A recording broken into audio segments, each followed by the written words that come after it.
ఇక America Iran మధ్య శాంతి ఒప్పందం కుదిరే దిశగా అడుగులు పడుతున్నాయి. హర్ముజ్ జలసంధి తెరిచేందుకు సమయం ఆసన్నమైంది.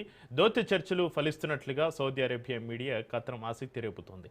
నిజానికి హర్ముజ్ జలసంధి ప్రపంచ వాణిజ్యానికి జీవనాడి, అంతర్జాతీయ ఆర్థిక వ్యవస్థకు మెయిన్ స్విచ్. ఆ ప్రాంతంపై పట్టు కోసం అగ్రదేశం అమెరికా తీవ్రంగా ప్రయత్నించింది. అయితే ఇరాన్ మాత్రం తగ్గేదేలే అంటూ తేల్చి చెప్పింది. దీంతో ప్రపంచ ఇంధన రవాణాకు కీలకమైన హర్ముజ్ జలసంధిని తెరిచేందుకు అమెరికా ఇరాన్ ఒప్పందానికి వచ్చినట్లుగా ఆల్ అరేబియా మీడియా ప్రత్యేక కథనాన్ని వెల్లడించింది. అమెరికా నౌకాదళ దిగ్బంధనం తొలగే కొద్దీ క్రమంగా హర్ముజ్ను తెరవాలని ఇరు దేశాలు అంగీకరించినట్లుగా సమాచారం.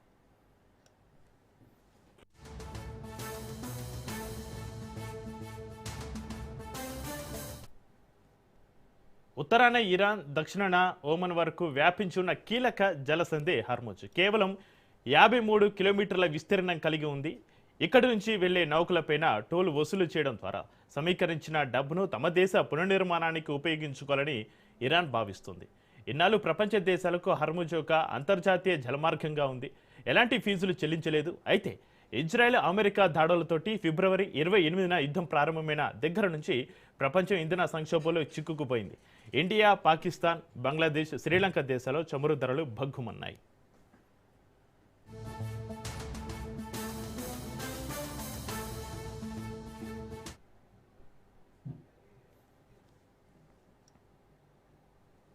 ఇక కొన్ని గంటల్లోనే హర్ముజ్ జలసంధిలో చిక్కుకున్న నౌకలను విడుదల చేయనున్నారు. ఇరాన్ తోటి ఒప్పందం కుదురుతుందని చర్చలు బాగా జరిగాయి. యుద్ధం త్వరగా ముగుస్తుందని ఇప్పటికే ట్రంప్ ఆశాభావం వ్యక్తం చేశారు. ఫిబ్రవరి 28న ఇరాన్, ఇజ్రాయెల్ మధ్య మొదలైన యుద్ధం పశ్చిమాసియాలో అగ్గిరాజేసింది.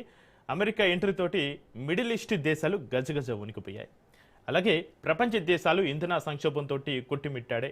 అనేక దేశాలు చమురు ధరలు ఆకాశాన్ని అంటే హర్ముజ్లో నౌకల రాకపోకలకు తీవ్ర అంతరాయం కలగడంతో ఆ ప్రభావం అన్ని చోట్ల పడింది. అయితే దౌత్య చర్చలు సఫలీకృతం అవుతుండడంతో యావత్తు ప్రపంచం ఊపిరి పీల్చుకుంటుంది. అయితే ఈ పరిణామాలపైన చర్చిద్దాం. మనకు అందుబాటులో ఉన్నారు ప్రొఫెసర్ శేషు గారు. శేషు గారు, గుడ్ ఈవినింగ్ అండి. నమస్కారం. శేషు గారు, ఇన్నాళ్ళు తగ్గేదేలే అన్న ఇరాన్ హర్ముజ్ జలసంధిని తెరిచేందుకు అంగీకరించడం వెనక అసలు కారణం ఏమేమి ఉంటుంది? ఇది ఇరాన్ ఆర్థిక బలహీనత లేక దౌత్యపరమైన విజయం అంటారా? ఈ విధంగా చూడాలి శేషు గారు.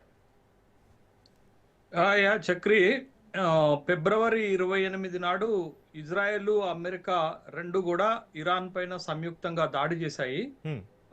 అయితే ఈ మూడు దేశాల మధ్య జరిగినటువంటి యుద్ధంలో ఇరాన్ తనని తాను రక్షించుకోవటానికి హార్ముజ్ జలసంధిని ఒక గేమ్ చేంజర్ గా వాడుకున్నది. హార్ముజ్ జలసంధిని అడ్డం పెట్టుకుని వాళ్ళు హార్ముజ్ జలసంధిని మూసివేయటం ద్వారా వాళ్ళు ఒక ఎత్తుగడ వేశారు. ఏంది అని అంటే, ముఖ్యంగా దక్షిణాసియాకి ప్రపంచంలో చమురు కొరతని ఏర్పాటు చేయటం ద్వారా ఇది ఒక ప్రపంచ సమస్యగా మార్చేటటువంటి ప్రయత్నం చేశారు. ఆ ప్రయత్నంలో ఇరాన్ సక్సెస్ అయింది. కాబట్టి ఇరాన్ ఆ హార్ముజ్ జలసంధిని ప్రొటెక్షన్ గా పెట్టుకోవటంతో మొదటి దఫా చర్చలు ఇస్లామాబాద్లో మీకు ఏప్రిల్ 11 నాడు జరిగాయి. అటు అమెరికాకి ఇటు ఇరాన్కి మధ్య మొదటి దఫా చర్చలు జరిగినప్పుడు ఆ చర్చల్లో కూడా అత్యంత కీలకంగా వచ్చినటువంటి టర్మ్స్ అండ్ కండిషన్స్ ఏంటి అని అంటే, బేషరతుగా ఈ యుద్ధం ఆగాలి అంటే బేషరతుగా హార్ముజ్ జలసంధిని ఓపెన్ చేయాలనేది ఒక షరతు అయితే, రెండోది ఇప్పటి వరకు ఇరాన్ శుద్ధి చేసినటువంటి ఇంధనాన్ని మనకు అప్పజెప్పాలి. అణ్వస్త్రాలు తయారు చేయకుండా ఇప్పటి వరకు అణ్వస్త్ర తయారీకి ప్యూరిఫై చేసుకున్నటువంటి మొత్తం యురేనియాన్ని మాకు అప్పజెప్పాలనేటటువంటి ఒక టర్మ్స్ అండ్ కండిషన్స్ పెట్టారు. ఆ రెండు టర్మ్స్ అండ్ కండిషన్స్ కి ఇరాన్ ఒప్పుకోకపోవటం వల్ల మొదటిసారి జరిగినటువంటి చర్చలు విఫలమైనాయి. మళ్ళా అమెరికాకి ఇరాన్ కి యుద్ధం ఆగటానికి రెండో దఫా చర్చలు జరుగుతాయని అనుకున్నారు, కానీ ఆ చర్చలు జరగలేదు. తర్వాత మధ్యలో సీజ్ ఫైర్ 2 వారాలకి సీజ్ ఫైర్ అనేటటువంటి ఒప్పందం కుదిరింది. ఆ 2 వారాల తర్వాత కూడా రెండో దఫా చర్చలు జరగలేదు. జరగకపోవటం వల్ల మళ్ళొకసారి ఉద్రిక్త పరిస్థితులు ఏర్పడ్డాయి. ఏం జరగబోతుంది, మళ్ళీ అటాక్స్ మొదలవుతాయా, మళ్ళీ క్షిపణి దాడులు మొదలవుతాయా అని అనుకుంటున్నటువంటి నేపథ్యంలోనే ఇటు ఈ 2-3 రోజుల క్రితం జరిగినటువంటి పరిణామాలు కూడా చాలా కీలకంగా మారినటువంటి పరిణామాలు. ఇప్పుడు ఇరాన్ హార్ముజ్ జలసంధిని మూసివేసి ఒక ఎత్తుగడ వేస్తే దానికి కౌంటర్ అటాక్ గా అమెరికా ఏం చేసిందంటే నేవీ బ్లాకేజ్ ని ఏర్పాటు చేసింది. నేవీ బ్లాకేజ్ ని ఏర్పాటు చేయడం అంటే ఇరాన్ నుంచి ఏ నౌకను కూడా హార్ముజ్ జలసంధి నుంచి బయటకు రాకుండా చేసినటువంటి ఒక సంఘటన. దాంతో కూడా కొంచెం ఇరాన్ ఇబ్బంది పడినట్టుగా అయింది. ఎందుకంటే ఇరాన్ లో ఉన్నటువంటి చమురు నిక్షేపాలు ఇతర దేశాలకు ఎగుమతి చేసుకోవటానికి మార్గం అవుతుంది కాబట్టి అమెరికా నేవీ బ్లాకేజ్ చేయటం వల్ల ఇరాన్ కు కొంత నష్టం జరిగేటటువంటి అంశం ఏర్పడింది. అదొకటైతే రెండోది ఇప్పుడు ఇరాన్ మేము చేయలేదంటుంది కానీ ఇరాన్ యుఏఏలో ఉన్నటువంటి యూరోపియన్ అరబిక్ ఎమిరేట్స్ లో ఉన్నటువంటి అత్యంత పెద్దదైనటువంటి చమురు నిల్వ కేంద్రం ఆల్ పుజైరాపై కూడా దాడి చేయడం జరిగింది. బట్ ఈ సంఘటనలు జరుగుతున్నటువంటి నేపథ్యంలోనే ఏమన్నా మళ్ళా మధ్యవర్తుల చర్చలు జరిగాయా, లేకపోతే సౌదీ అరేబియాలో వచ్చినటువంటి ఒక కథనం దీన్ని నిర్ధారణ చేయబోతుందా అని అనుకుంటున్నాం. ఏంటి అని అంటే ఈ ఒక 4-5 అవర్స్ క్రితం ట్రంప్ ఒక కీలకమైనటువంటి ప్రకటన చేశాడు. ఏం ప్రకటన చేశాడంటే టెహరాన్ అణువస్త్ర తయారీని నిలిపివేస్తామని ఒప్పుకున్నది అని అన్నాడు.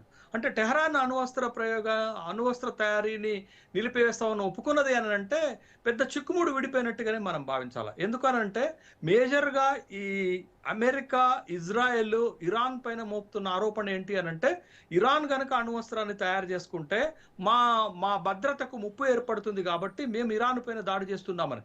ఇప్పుడు ఇరాన్ ఒక హామీ గనక అమెరికాకి ఇవ్వగలిగితే మేము అణువస్త్రాలు తయారు చేయము, మేము శుద్ధి చేసుకున్నటువంటి యురేనియాన్ని మీకు అప్పచెప్తాం అనేటటువంటి మాట కనుక చెప్తే అసలు యుద్ధానికి ఒక పూర్తి పరిష్కారం దొరికేటటువంటి ఆస్కారం కూడా ఉంటుంది. బట్ ఆ హామీ ఈ ఇరాన్ ఇచ్చింది అని అమెరికన్ ప్రెసిడెంట్ చెప్తున్నాడు. కానీ అమెరికన్ ప్రెసిడెంట్ మాటల్ని మనం ఎంతవరకు నమ్మదగ్గవి, ఎంతవరకు నమ్మొచ్చు? రోజుకొక మాట చెప్తుంటాడు అమెరికన్ ప్రెసిడెంట్. కాబట్టి ఎంతవరకు నమ్మాలి?